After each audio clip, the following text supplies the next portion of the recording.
The cold New York morning settled in as Michael struggled down the cracked sidewalk, carrying his son Ben in his arms. Ben was heavier than he remembered, not because he'd grown, but because the silence coming from him seemed to weigh more than his small body did.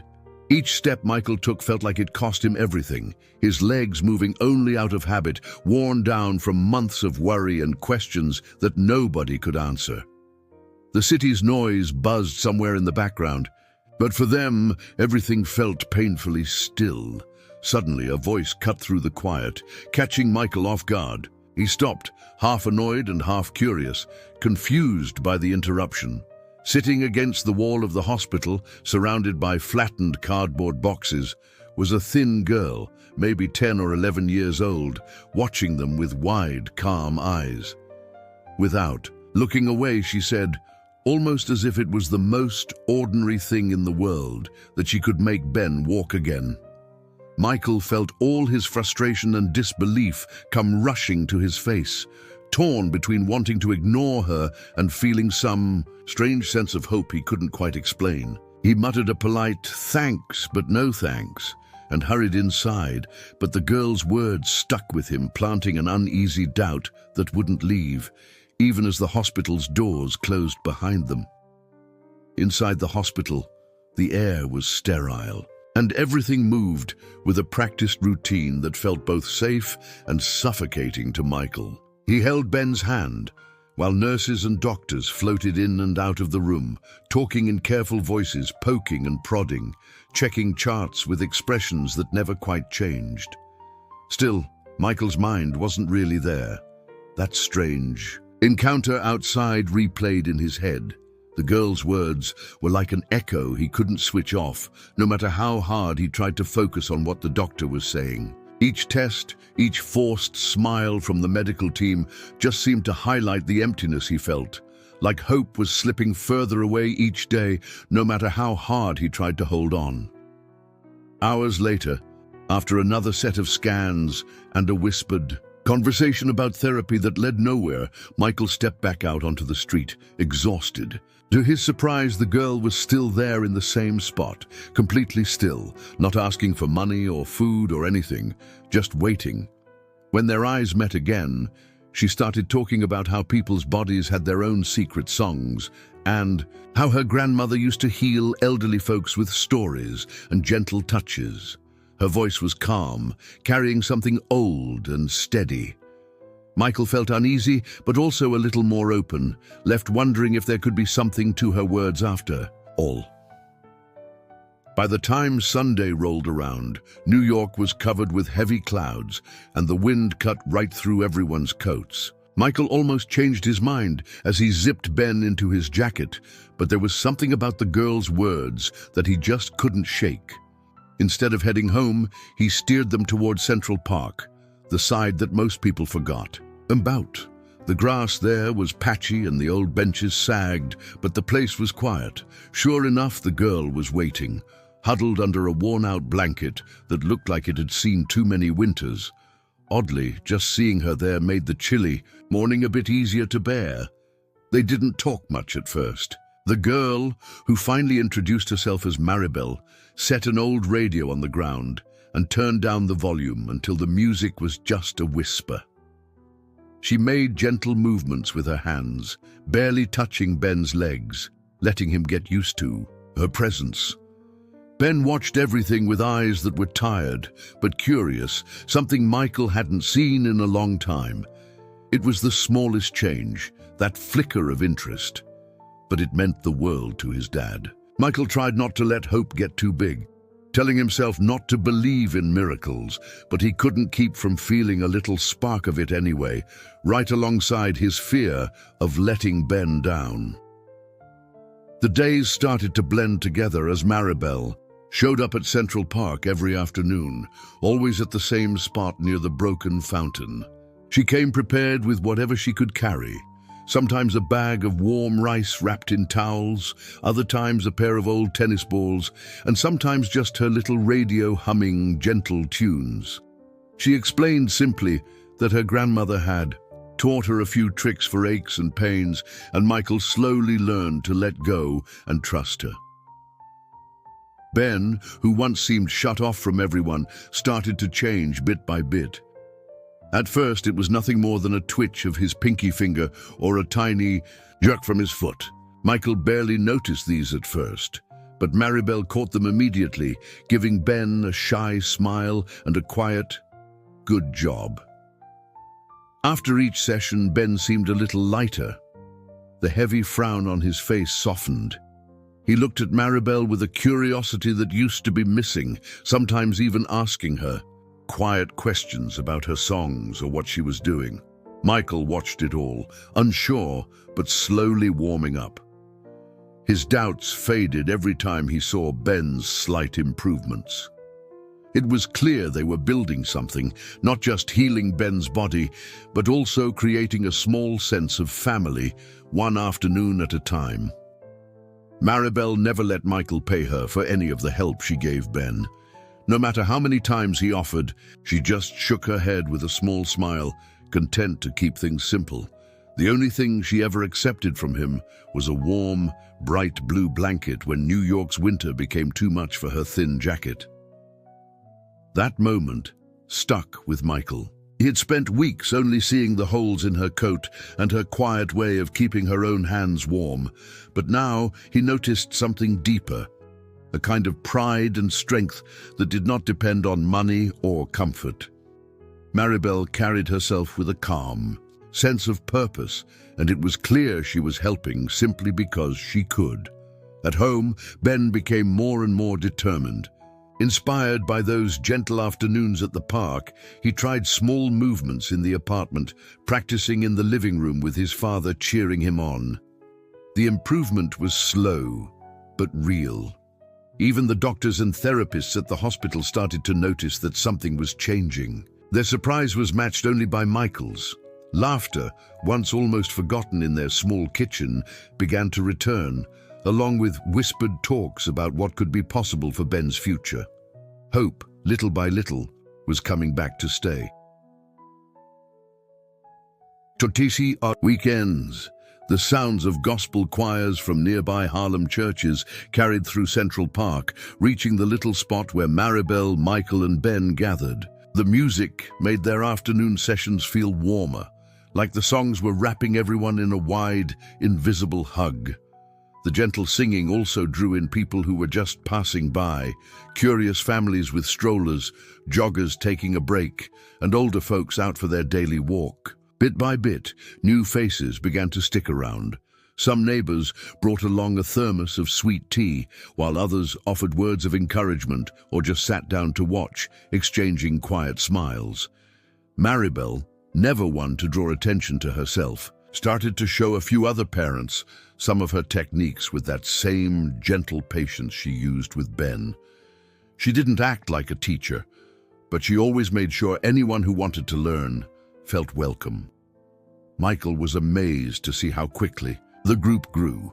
Before long, a handful of families became a real community, looking out for one another in big and small ways. There were setbacks and slow days, but every little step forward, every wiggle of a toe or burst of laughter felt like something everyone could be proud of. A feeling of hope and belonging spread through the park, changing it from a forgotten corner of the city into a place where people truly rooted for each other. One afternoon, when the air stung with winter's bite and everyone was wrapped up in their thickest scarves, something special happened in their corner of Central Park. Ben, bundled in his favorite hat, looked up from Maribel's gentle hands and, for the first time since the accident, broke into a small, genuine smile. It was just a flicker, barely there, but Michael caught it and nearly lost his breath. That single smile was a bigger sign of hope than any doctor's words could have given. Suddenly, every person gathered in their little community seemed to feel it too. Their faces brightened, and the cold didn't matter so much anymore. For Michael, it was proof that things could change, that all the effort and uncertainty had been worth it. Maribel noticed Ben's smile right away. She blinked, fast, her own face softening, but she stayed composed, squeezing his hand just a bit. Wanting to encourage him, she leaned closer and shared that she herself had learned to read as a kid, sitting with her grandmother, though she never had the chance to go to school. Her words painted a picture that knowledge can grow anywhere, even where the soil is rough and life feels unfair. Ben listened, hanging on to her every word, thinking maybe he wasn't so alone after all. It was not long before word of Ben's progress started to make its way beyond the park's usual circle. One of the physical therapists from Mount Sinai Hospital, a woman named Jackie, grew curious after hearing a few nurses whisper about a boy's unusual improvements. On a chilly Tuesday, she found herself standing discreetly under a tall oak tree, watching the group from a safe distance. Jackie scribbled in her little notebook as Maribel worked with Ben, tracking every twitch of his fingers, every excited clap from the nearby crowd. Something about Maribel's way with the kids stood out. Jackie tried to figure out what made her touch so different, and why even the shyest children started responding in ways they never had at the hospital. Pretty soon, stories of Ben's progress reached more families across the city. One afternoon, Michael noticed a line of parents at the park, each with a child facing their own rough journey. Some kids rolled up in wheelchairs, others shuffled in on crutches, and a few just held their parents' hands tight. Each session, the group grew, and the park was filled with more laughter and sometimes tears. Every small milestone, like a little hand opening up or a laugh breaking through, brought cheers and hugs. The corner of Central Park felt alive with hope, transformed into a spot where everyone knew that every single step forward mattered. One evening, as Michael was leaving the park after another session, he noticed Maribel slipping quietly down a side street instead of heading toward any nearby subway stations. Curious and a little worried, he decided to follow from a distance. His heart sank when he saw her disappear behind the old Trinity Church, its windows boarded up and walls marked by years of weather. He realized, with a jolt, that she was living there. She had built a makeshift shelter from cardboard boxes, draping the blue blanket he had given her over a small pile of bags. Inside, Maribel sat with her back against the cold stone, humming a lullaby her grandmother once used to sing, holding on to those memories for comfort against the city's chill. The sight hit Michael hard. It made him think about his own life, in their warm apartment, about how easy it was to forget kids like Maribel, who drift through the city unseen. He started bringing her food and warmer clothes, careful never to make her feel like a charity case. More than anything, he saw how much she valued the simple trust, the mutual respect she found in their time together at the park. Their friendship became deeper, and Michael slowly began to see Maribel as family, someone he was grateful to know, someone whose quiet strength made all of their lives feel a little more connected. Early one morning, while Michael was helping Ben with his jacket near their usual meeting spot in Central Park, a new figure appeared, a woman named Grace.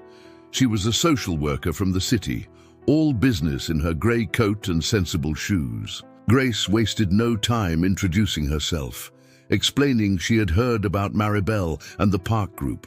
She meant well, but her words about children living on the streets and city shelters put everyone on edge.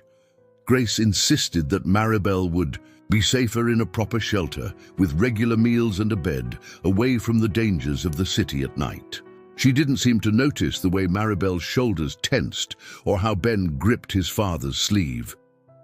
To Maribel, Grace's arrival felt like a threat to everything she had built, a place to belong, people who cared about her not for pity, but for who she really was. The thought of having to leave, to be separated from Michael, Ben, and all the other kids who looked to her for guidance, made her stomach twist in fear. Every gathering at the park changed after that. People watched, Grace from the corners of their eyes, never quite sure what she'd do next. The easy laughter faded away, replaced by quiet conversations and a new worry hanging over them all, as Grace remained close, watching every moment with careful, serious eyes. One windy afternoon, clouds heavy and low over Central Park, the group prepared for one of their regular sessions. Jackie, the physical therapist from Mount Sinai, had brought special equipment and set up everything with care, expecting to work directly with Ben this time. But when Jackie reached for his hand, Ben, usually quiet, shook his head and pulled away. In a clear voice, he insisted on Maribel instead. He wanted her nearby, her calm way of talking and her gentle encouragement. This caught everyone off guard, parents, therapists, and even Grace, the social worker. Jackie tried coaxing Ben, but he just repeated, looking right at Maribel, that he felt braver and stronger when she was beside him. It was about more than exercises. It was about the trust and warmth that had grown between them. The moment quickly became the talk among the hospital staff and Ben's family. Some doctors thought it risky to rely on an untrained helper, but Michael stood his ground, backing up his son's wishes despite the pushback. This decision deepened their bond, weaving their small group even closer together.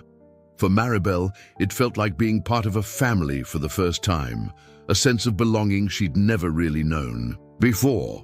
It wasn't long before the buzz around the park drew even more attention. Sarah, a local reporter always on the lookout for real stories with heart, heard whispers about the kids making remarkable progress in Central Park. She decided to check things out herself, arriving early one morning with a small notepad and the kind of low-key outfit that let her blend in with the other parents. Over the next week, Sarah quietly watched the sessions, taking notes as Ben worked through his exercises and as Maribel encouraged the other children.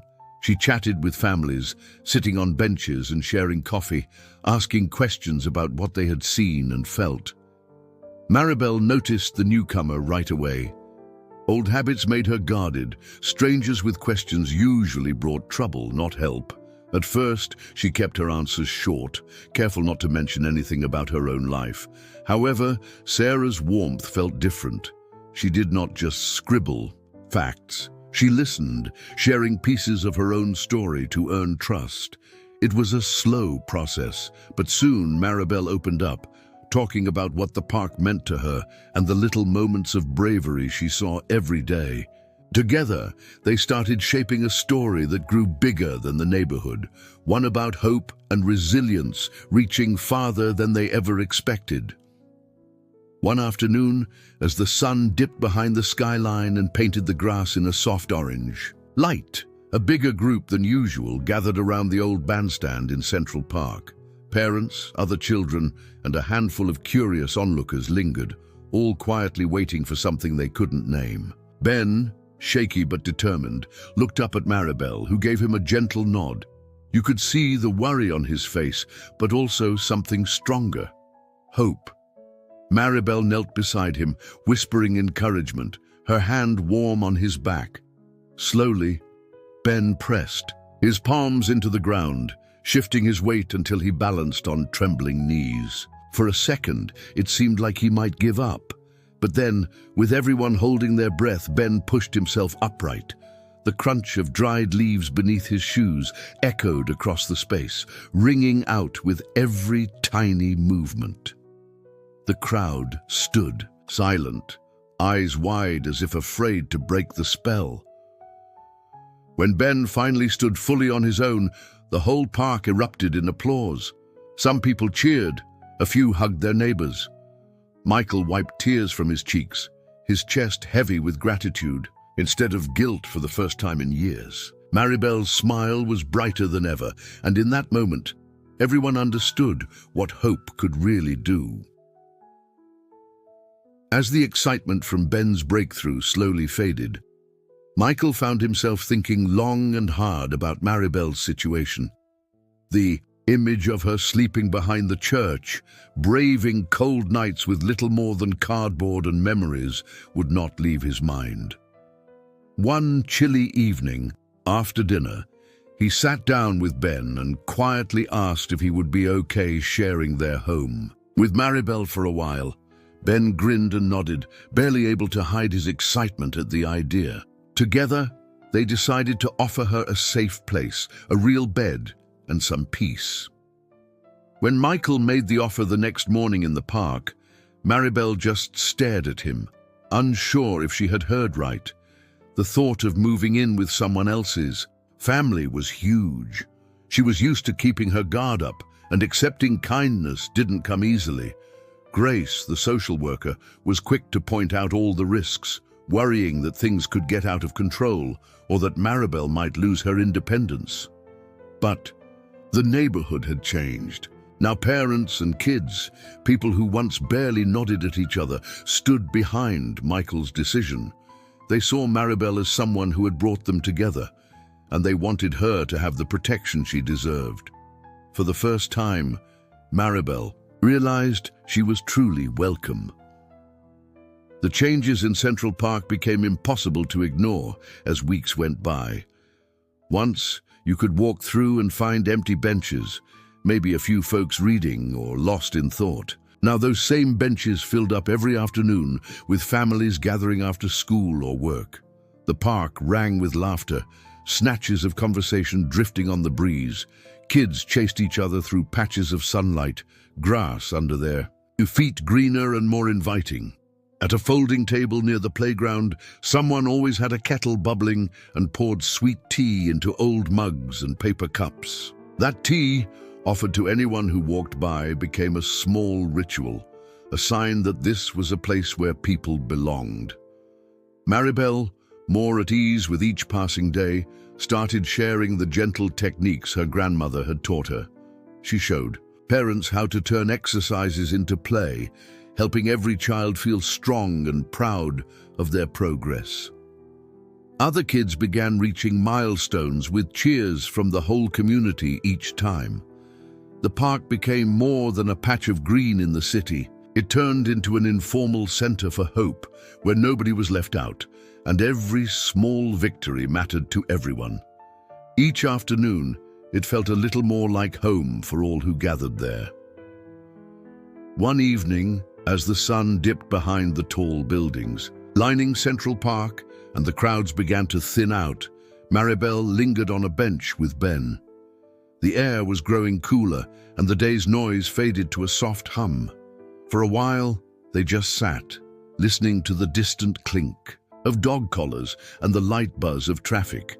Then, out of nowhere, Maribel spoke about something she had tried hard to hide, her biggest fear. She shared how, after her mother left, she was terrified of being forgotten, of vanishing from the lives of people she cared about, much like her own mother had quietly slipped away from hers. Ben, still frail but looking stronger every day, squeezed her hand in his small fingers. He looked right at her and simply told her he would never forget her, that she would always have a place in his life. They said little more, but a promise hung between them, quiet and steady, a pact of friendship that felt as certain as the night sky above. Later, Michael peeked into Ben's room before going to bed. He watched his son sleep, toes twitching softly beneath the blankets, and felt tears rise in his eyes. For the first time in months, hope quietly nudged out the pain, and he believed, just a little more, that love could really rebuild what had once felt lost. A few mornings after that quiet promise between Ben and Maribel, word of Ben's progress began to reach more families across the city. Soon, a little girl named Emma, who lived not far from Central Park, started coming to the park with her parents. Emma had cerebral palsy, and for a long time, her folks had searched for somewhere she could feel comfortable, some place that might give her a chance to do more than just watch other kids play. From the start, Maribel took Emma under her wing, applying the same gentle patience and games she'd used with Ben. As Emma tried each new move, the other families gathered around, cheering her on like she was one of their own. It was tough for Emma at first. Her legs shook with every step, but her courage never seemed to waver. Slowly, with Maribel's guidance, Emma found her footing and took a few steps on the grassy patch where Ben had walked before her.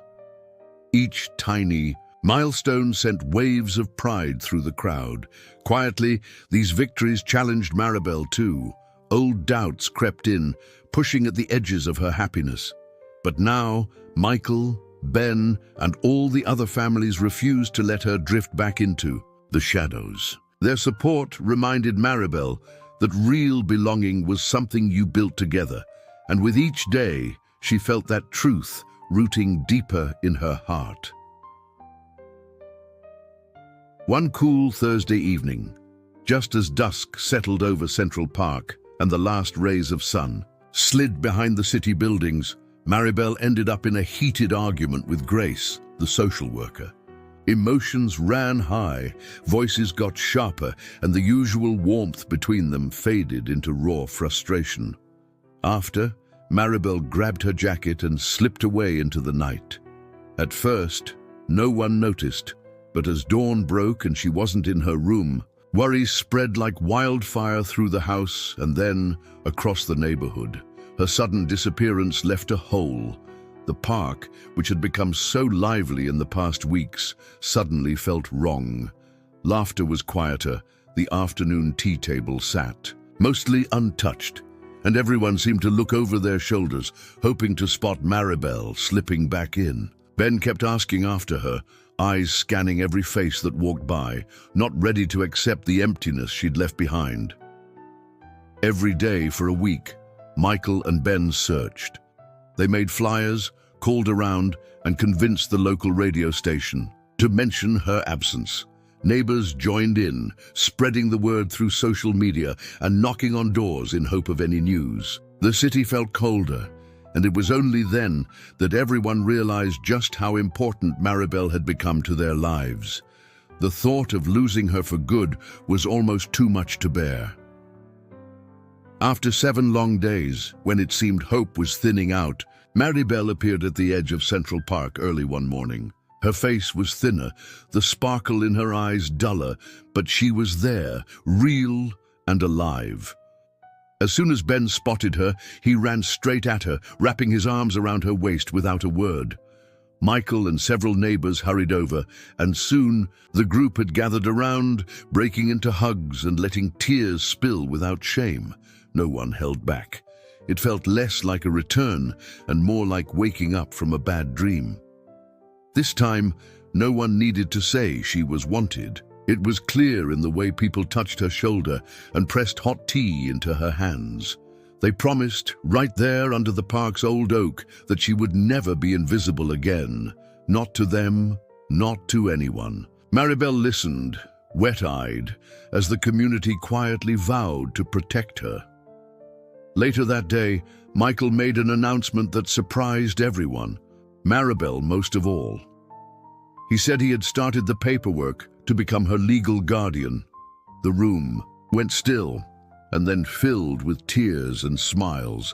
This new step was not just a gesture, it was a sign that through all their pain, they had found something like family, built from both heartache and hope. 3 months passed since that very first meeting, and Central Park hardly resembled the lonely spot it once had been. What was once empty and quiet was now filled with sounds of people talking, kids shouting with laughter, and neighbors greeting each other as if they'd known one another all their lives. There were makeshift benches set up under the old trees, and a faded checkered tablecloth marked the spot for afternoon tea, still just as sweet as ever. People brought snacks to share, and music sometimes played from a small wireless speaker, encouraging kids to dance on the grass. On a sunny Saturday, the park felt more alive than ever. Nearby, dozens of families gathered to watch Ben. He stood with his back straight and arms out, a little nervous, but with a determined look on his face. Slowly, he took his first steps on his own, wobbly but steady, while everyone held their breath, then burst into cheers. Maribel, who had become a mentor and friend to so many, stood off to the side, her face shining with a mix of pride and tears. Looking around at the scene, Michael could not help but smile. He remembered how, not that long ago, he had doubted happy endings. But now, surrounded by neighbors who had found each other through shared struggles, he knew that true change came from simple acts of love. There had been no miracles, just the steady work of caring and seeing each person for who they truly were, and letting belonging grow from there.